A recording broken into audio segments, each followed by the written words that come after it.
If you're over 50 and you found yourself wondering why does it seem so much harder to find connection after age 50, you're not alone. Life changes, retirement changes our routines, kids grow up, friends move away, sometimes relationships change. And before we know it, we're spending a lot more time alone than we had anticipated. I'm Jennifer, I'm single, I don't have children, and I'm turning 60 this summer. Welcome to my channel, Start Small. I don't think life after 50 is about starting over. I think it's about creating a meaningful next chapter. This is the first video in a series that I am putting together about beating loneliness after age 50. I do think it's important that we maintain connections with people. You don't have to become a social butterfly, and you don't have to make a new best friend. It is about staying connected. The goal isn't to force new friendships, if that isn't your goal. Maybe you're not looking for a new best friend.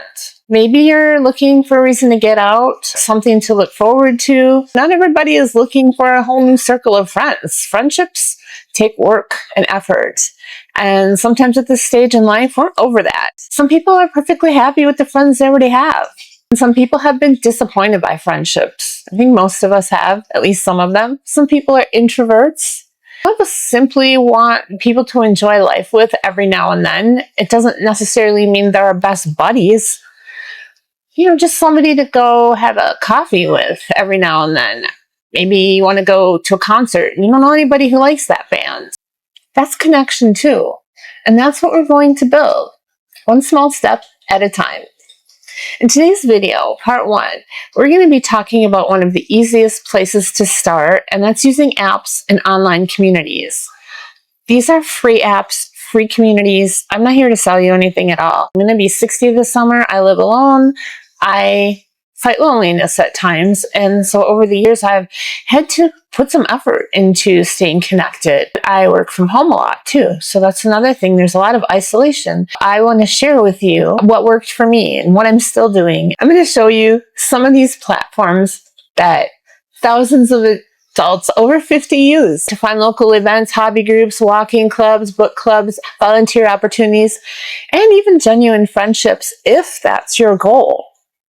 You might be surprised by how many people are looking for exactly the same thing you are.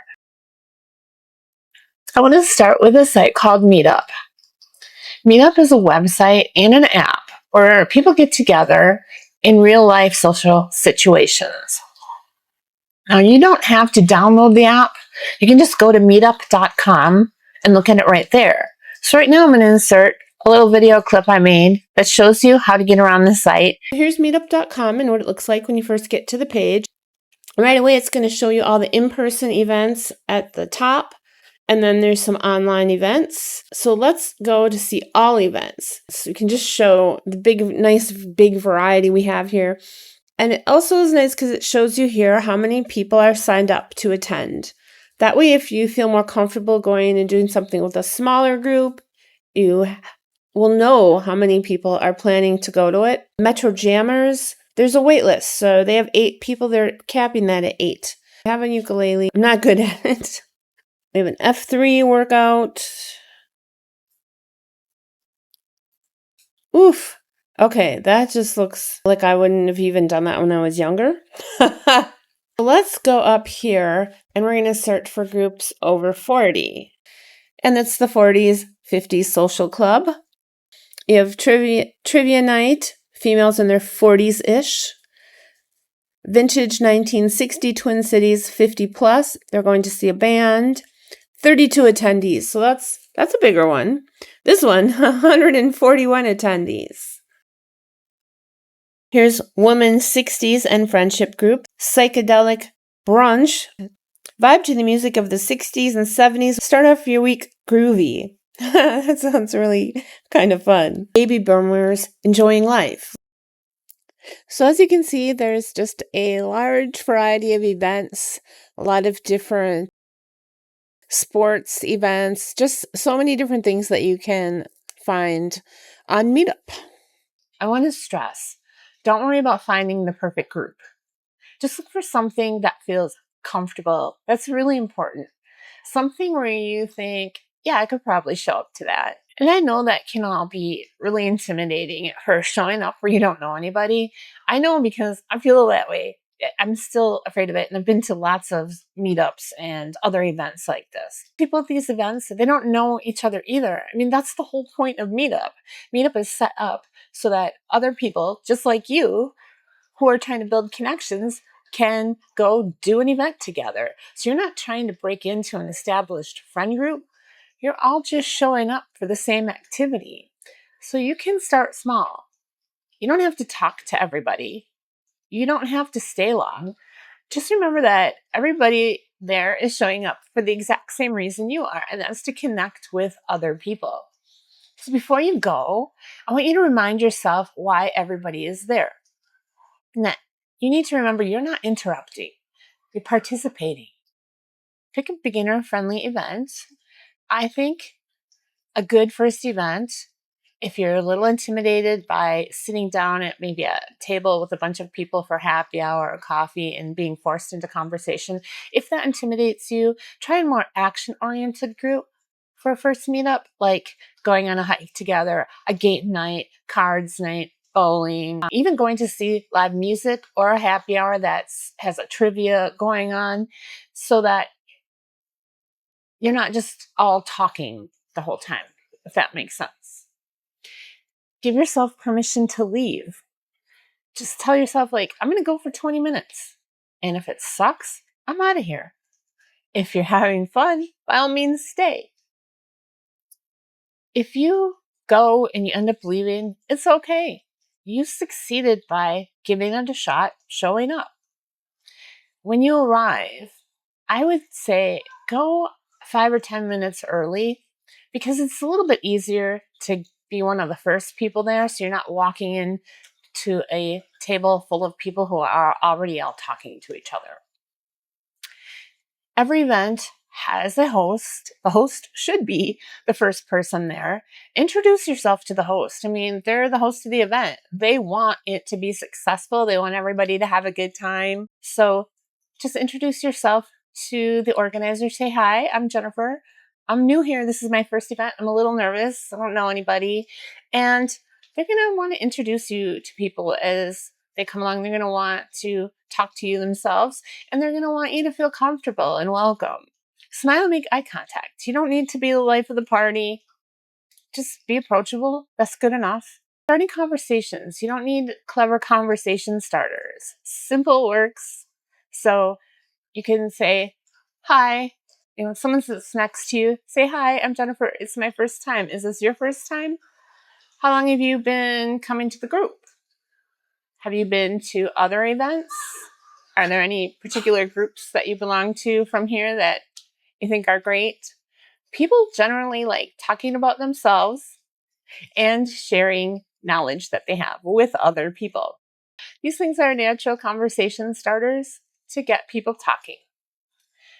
If everyone does already seem to know each other, just say, hey, hi, I'm Jennifer. It's my first time here. That kind of gives them a little trigger that, hey, it's her first time. I remember when it was my first time, and I felt a little awkward or shy too. Now, if you don't click with everybody there, that's okay. You're not always gonna find a group you click with. I mean, each event has its own vibe. Each group has its own vibe, but even one group, each different event within that same group can have a different vibe because you have different people showing up. So I would say don't judge it necessarily if you go to your first event and you think, I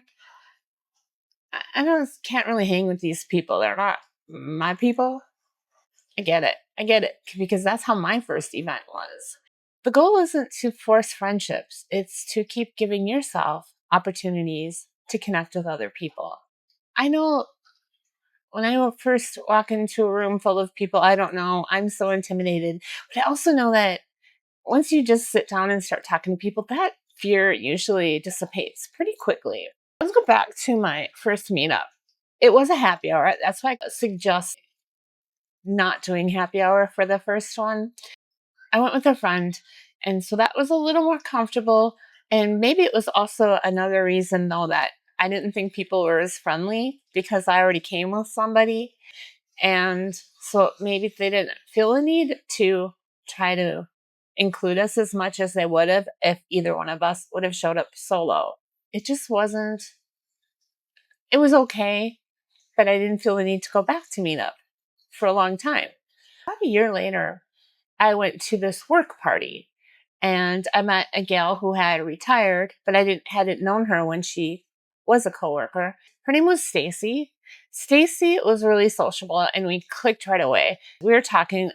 Somehow meetup came up. And so she started telling me about all these meetup groups that she attended, how fun they all were. Like I said, she was retired and she was super, super sociable. So she was doing all these different events every day because we immediately became Facebook friends and started hanging out. She was always posting, I'm at this event, I'm at that, I'm doing this today, I'm crafting this day we're all at a museum, this day we're all going to dinner together. It was all these different people because it's all different groups. However, from her different meetups, she had met like one little group of maybe 8 to 10 women. I got to know this whole group because that happens naturally with some of the meetup groups. You do start meeting people and then you start seeing them outside of the group events if that's what you want to do. Of course, you're not forced to do that. So I started hanging out with Stacy and this group of women that she had met through meetup. It gave me a whole new outlook on the whole meetup thing. And I knew that I'd probably really misjudged my first event. I shouldn't have, because this group of people I met through Stacy was absolutely my tribe. Like, I felt so comfortable with these people. They were so fun to hang with. We had a blast. We did so many different things. We just had a lot of fun together. I got to know them. We were spending our birthdays together. It was just a really fun group of people. And it all came about due to Stacy meeting them on Meetup. Looking ahead, over the next few episodes, I'm going to show you exactly how I use Meetup and other online resources to build connection and feel more purpose into my life. This series is starting out with building connections with other people, but it will include other things. I'm going to share my real stories and experiences through the different online groups and apps that I've used. Some are some funny stories. I've already shared how my first meetup wasn't that great, but I found out later that just give it a chance if your first one's not jiving with you. So here's your start small challenge for this video. I want you to check out Meetup. You don't have to download the app. You can just go to meetup.com and just spend a few minutes looking over the site. That's it. That's your small challenge for this video. And I want you to find one opportunity that makes you think, hey, I could do that, or that looks interesting to me. If you live in a town that doesn't have a lot of meetups going on, that's okay. Just check out another city. The point right now is I want you to find something that you think you could do and share it below in the comments, because I want to hear what your thoughts are. Next few videos, I'm going to share more online resources. So if you're in a city that doesn't have big meetup presence for some reason, don't get discouraged. We're going to have other opportunities here. But I just want you to look over Meetup, share in the comments what kind of things you would like to do. Even if you don't see something in Meetup, just tell me what it is you would like to do with other people. What do you miss doing? What connections are you missing in your life? And if you have used Meetup in the past, share your experience. Let's talk. This channel is also about building connections both through the channel together, us, the comments, as well as outside of the channel. So if you'd like to join me for the rest of this journey, please subscribe so you don't miss the rest of the videos. Besides this series, I will still do a little bit of vlogging here and there and other things that will make the channel interesting. In the next video, I'm also going to share some experiences I've had starting my own groups. So remember, you do not have to change your whole life overnight. You just have to start small. Thank you. Looking forward to seeing you in the next video.